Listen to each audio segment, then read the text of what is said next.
Thanks for joining Attribution Time. Today we have Ryan Hobson. This is an exciting one because typically on Attribution Time, my main focus is multi-touch attribution or MTA, and that really at the end of the day, the way that buckets information is like channel specific, and you're able to group data points. You're able to attribute back using some form of machine modeling that happens there. And Ryan knows that world really well, but he's now and for the last couple of years has really been developing the media mix modeling. And for those who don't know, that typically fits within the B2C space. But what Ryan's doing is a little bit more unique, and he's taking this and he's bringing it into the B2B world. And so, Ryan, I'm going to hand it off to you, and you unload on what this means for the attribution world. Yeah, no, thanks. Thanks for having me today too, and excited for the conversation. These conversations are always like, it's funny that they bring such a big smile to my face because it's like just measuring marketing. But I don't know, maybe it's because I've lived it for so long. It's always like therapeutic to talk to somebody else who speaks the language. So that's right. Always fun to talk about these things.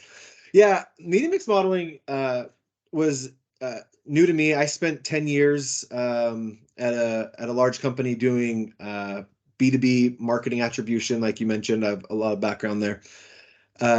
And actually have a bit of a data science background as well. I went and did a kind of like an online master's degree program in data science after an earlier master's program. And so really enjoy this space. So it kind of speaks to me and how I like to think about data. And so what's cool about it is it's a little bit of a different approach as you talked about, path-based multi-touch attribution is assigning credit to touches on a path, which is the way B2B's done it for a really long time. It's a really different framework for B2B marketers when we move to media mix modeling. So there actually is quite a bit of like education. I think people have heard the term, maybe vaguely familiar with it, but where it differs is instead of taking an individual opportunity and looking back at the path, you're actually taking a macro view and using a regression-based model approach where you're saying, as I spend more in events, as I spend more in display search, is there from a macro perspective, statistical relationship with the KPIs that I care about in my marketing and sales funnel? So I do more search. I'm not worried about a one-to-one tie, but can I see more search? Does the model see more MQLs? Does it see more pipeline? Does it see more closed won? And there's some advanced techniques to it, lag, diminishing returns, some things like that. Exactly. So you don't have to look at like same time period. But yeah, essentially you're saying, hey, I did more of this. Is there a statistical relationship to the stages I care about? And the reason it's really cool, at the end of the day, it's another way to measure. What I think really makes it stand out is once the model's built, you can feed it through an optimizer, like an optimizer algorithm, and the algorithm will then find the optimal mix of those marketing channels to maximize the KPI that you care about or the KPIs in your funnel. And we can dive more into that as we go, but that's where I really love it because now it's informing a direction and a decision for me versus a backward statistic.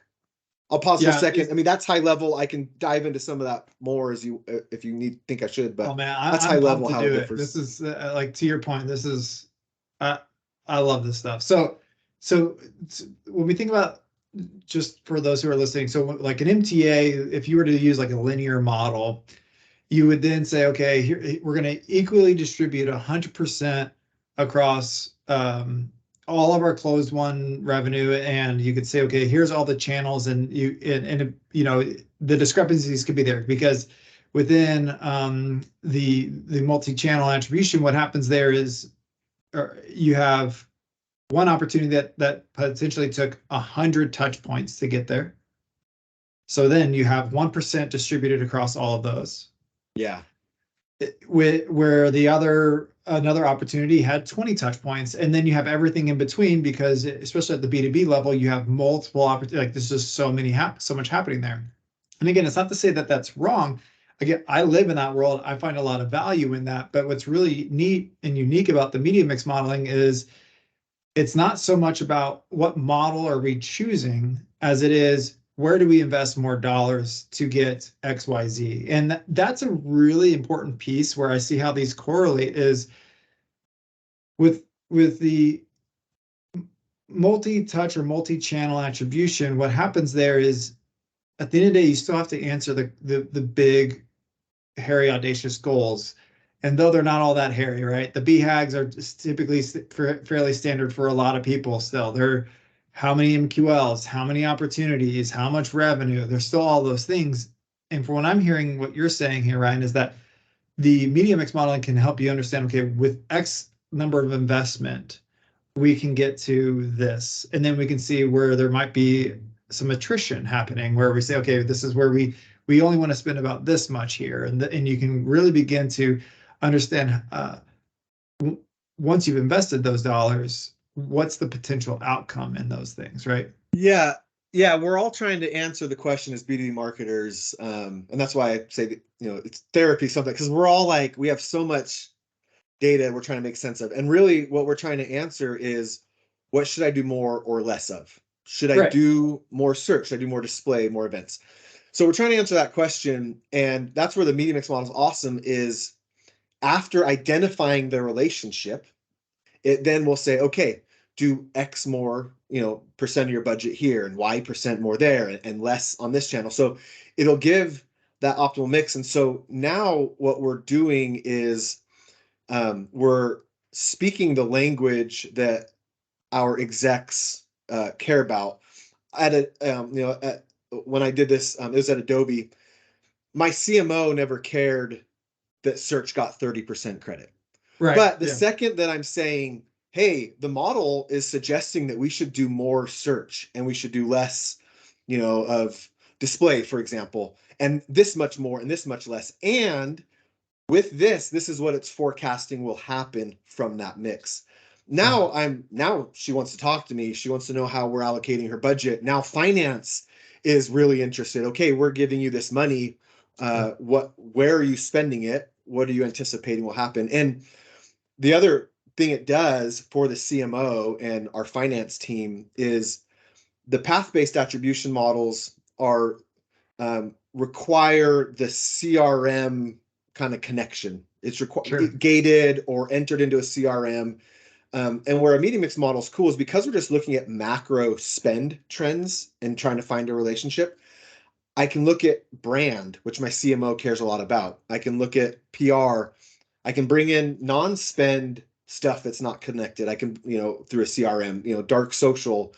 And so I can get a sense for a larger percent of my marketing budget, how it's impacting and how I should optimize that spend as well. So it allows us to bring in a few more channels. So what you're saying is maybe more as the demand gen, lead gen individual can really utilize media mix modeling and that, hey, look, I don't need to have to like go into Salesforce to do this reporting or this and that. I can put in like certain allocations of budget and say, okay, here's the outcome of MQLs, here's the outcome of XYZ, whatever the KPI may be to get what's required at the executive level. But at the end of but you can also pull in, because at the end of the day, you also have to report on revenue, right? There's a revenue number there. So you still can pull that in and yeah, look you at should. all that. And in fact, that's what we're doing. You mentioned we're trying to bring it into B2B, and we're definitely not the first. Large B2B enterprises have been, trying to bring in media mix modeling on the B2B side. But that's right. So one of the tweaks we're making, most of the media mix models right now are B2C. And so you're optimizing like a single purchase on a website. B2B is a little more complex. And so what we're doing is actually bringing in multiple stages. So we'll bring in MQLs, we'll bring in opportunity, the pipe value of opportunity, and closed won and revenue. And so then you're kind of able to forecast all of those and when we work with clients, we'll say, which one do you care most about to optimize? And so we'll pick one and typically it's like pipeline. So we'll say, okay, MQLs are in there, but really we want to optimize pipeline. And so we'll say, okay, what's the optimal mix that maximizes your pipe creation, next quarter, the following quarter, across all spends, brand, PR, plus all of our gated stuff. So Yeah. You still connect it all. But I like it for budgeting. I think that's where it really shines, is in the budgeting effort. You still need to. I agree with that. I think that's the attribution challenge in there, with the multi-channel and trying to bring it back to touch points and all that. The challenge that I have always had when working with clients and communicating the data points was, how do we report this to finance? Like, how do we make this valuable so that they can continue to say, yeah, we need to buy this product? And I say that for those listeners as like, I can relate to the challenge in that, but also like, I think that's how these two things can work in tandem, right? Attribution is not just, as you all know, right? It's not a one size fits all. Like, there's a lot of ways in which we do this, and the reason why we purchase tools and use tools is because it's a very heavy lift to build on our own, right? Oh, No matter how big of a company you are. And medium and small, I mean, you still need absolutely, like, the path and the touches are important to know. A lot of the ABM metrics are reliant on what campaigns have they interacted with. You need to know what titles you have, and those are coming through the forms. So it doesn't like replace that stuff. You need it. Media mix models can't get down to campaigns. When I say campaign, I mean like the Salesforce level or CRM campaign, because there's so many of them, and so to optimize across those is hard. So you still want to know those paths and how they connect when you're looking at campaign insights and ABM insights. But when you're trying to set a budget, once I took this on at Adobe, it was just like this breath of fresh air. For years, I was trying to say, what are we changing? What are we doing more of? What are we doing less of? And I used to triangulate that by saying, okay, using my attribution model, search got X% credit. I spent Y% of my budget there. So my cost per is this. It's a little bit better than this other cost per, I think. Maybe I should do more of it. But now it's like, hey, run the optimization, run it through. It makes the recommendation. And I'm making decisions a lot faster on my budget, at least. Yeah. And I do think these things will collide as machine learning will take over. And we see that with attribution. Like, I think these concepts from media mix will start pulling into that. But it's a great call out where, with these attribution tools and the machine attribution that's able to, aggregate, it really is account centric, right? It is to understand, how is this account overall engaging? What are the campaigns they're all engaging with? What's the impact on opportunity? Especially how Salesforce is designed around contact roles. You can even get to that point of being able to assign those and have that granularity of, this level of person of VPs are doing XYZ. Like, that's exactly what it's there for. But it is, as I've always said, marketing attribution really came from marketing ops, and that is such an operational mindset of like how those things are designed, how that's orchestrated, how do we look at that data, and that's so in the weeds for any executive to try to get into, right? And so that's where I think these really marry well together. Yeah, for sure. We moved to an ABM framework when I was there at Adobe, and a lot of really good insights. But where we got stuck is, okay, well, where should we go spend our money? Right. So again, you need both. ABM is really, really important. Campaign level insights are important. But when you're trying to set that budget for next year and you want to know what to do more or less of, personally, I just found a lot of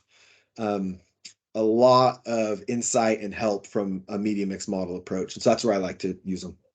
Yeah, it's really fascinating. And I see on LinkedIn, probably because, again, it's the world I live in, but a lot of that conversation of, media mix modeling is in, multi-touch attribution is out, this and that. But the reality is these things have been around forever. Like, and I think it's somewhat cyclical. Yeah, they're in and out for a certain what's the right word, for certain responsibilities, for certain efforts, right? Like, so I do think attribution for setting a budget is difficult. So Yeah. from a budget perspective, I would say media mix modeling's in.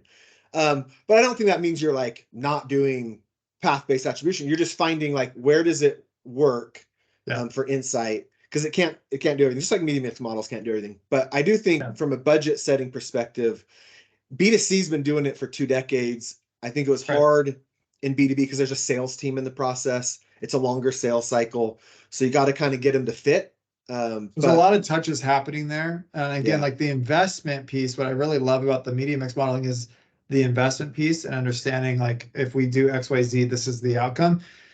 There's an investment piece that we just can't measure within multi-touch attribution. Like to your point, sales team, like you're paying every single sales member XYZ to do their like to get this deal through. And it's really hard to like understand. Like you can't come up with ROI on that stuff, right? Yeah. It's just so it's challenging in that. Yeah. Yeah. That's the cool part about the media mix models. You can bring in all kinds of stuff. You can bring in sales headcount and understand impact. You can bring in data about the economy and how does that affect your forecast. You can bring in partner. We have a client that wanted to understand how can we measure partner and optimize partner, and so we explored ideas of like, oh, let's bring in how many partner reps you have or total partners you have, and how has that changed over time, and does the model see a relationship there? So you can kind of bring in a lot of stuff and have it help optimize. Okay, next year should we spend more on partner or more on events, and use the model to help inform that. So yeah, a lot of you can bring in a lot of cool stuff that is otherwise pretty difficult to do. Yeah, that's a good point, because that is you can bring in like weather. Like I mean, it's just like you can bring in like so many unique cases that is just not traditional to attribute, like to the multi-touch attribution, which is really where you can kind of nerd out, right? It's like if you live in if you have more of a statistical mindset, you can kind of run with a lot of different data points to say, here's the things that are happening here that can make an impact. And if you're let's say you're a medical device company, or let's say you sell medication that's for cold and flu, like you could even you could look at the weather in Minnesota and how like the spike in this, and like you could do so many different things that just it doesn't sit within the Salesforce campaign structure or the CRM like structure that you have, right? So it is kind of fun where you can really play around with those different data points. I'll let you know when somebody asks for weather. I think it's a great idea. Now you're gunning for it. Now you're really I'm gonna find somebody. I'm gonna find somebody that wants weather in there. I like it. That's awesome. Yeah, for sure. This is awesome, Ryan. Well, this is hopefully a lot of people learn a lot more about how these two things work together, how though they're both marketing attribution, they're very different in how their approach, but they also at the end of the day are helping teams drive more revenue. That's the goal, right? This was really just a fun conversation to have.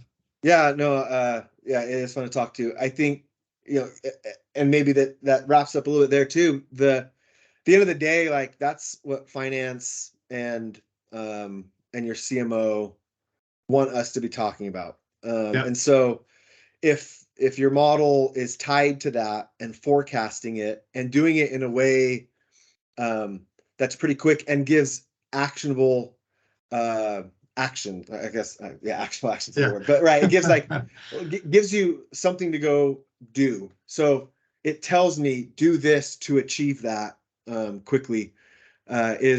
It really makes life easier, makes things quicker, and gets you speaking the language, of the C-suite that they care about. So exactly.